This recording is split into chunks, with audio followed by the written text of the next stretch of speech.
Number 1. Am I understood? And do I want to be? Every deep thinker is more afraid of being understood than of being misunderstood. There are two angles to this. The first is more philosophical. INFJs aren't easily known. They're in the mold of listeners, who put the spotlight on other people more. They're also people who live much of their lives in their head. There is an insular nature to them. That combination of NI dominance, FE supporting it, followed by TI, means that they're willing to let their mind venture to all sorts of interesting and dark places when it comes to human psychology, and really, any topic. The things they discover in those dark places aren't always things that they find easy to talk about. They might not be things that other people find easy to hear either.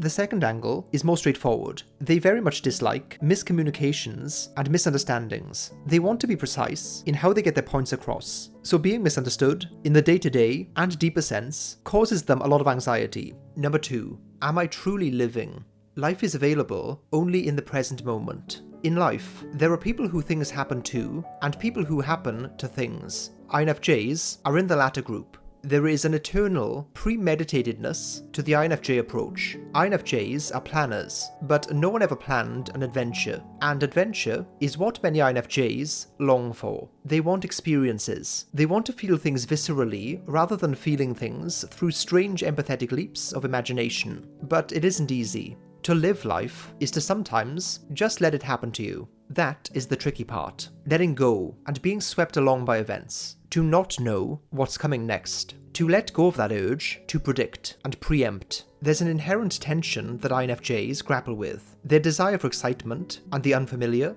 and their need to control and know. INFJs neglect the functions of SE and TE. These are the quickly getting things done functions. INFJs are not really the masters of quickly getting things done. Their function stack makes them excellent analyzers, brilliant knowers, elucidators of wisdom, and explainers of insight. INFJs are like great novelists, capable of creating entire worlds from their imagination, furnished with characters imbued with realism, drawn from their own insights, all housed in a compelling story. But, sometimes, INFJs want to be more like the characters from the story, rather than the writer of it. This question of whether I'm truly living and being life-embracing can certainly haunt them at times. Number 3. Am I truly accepting of others or just tolerating? He who dares not offend cannot be honest. INFJs are exceptional tolerators. This comes from their empathy. They can put themselves in other people's shoes, see their perspective, and crawl so deeply into the person's mind that they simply get them. That, however, is not the same as accepting. Understanding isn't justifying. Just because you can accept, bend to accommodate, and diplomatically placate doesn't mean you should.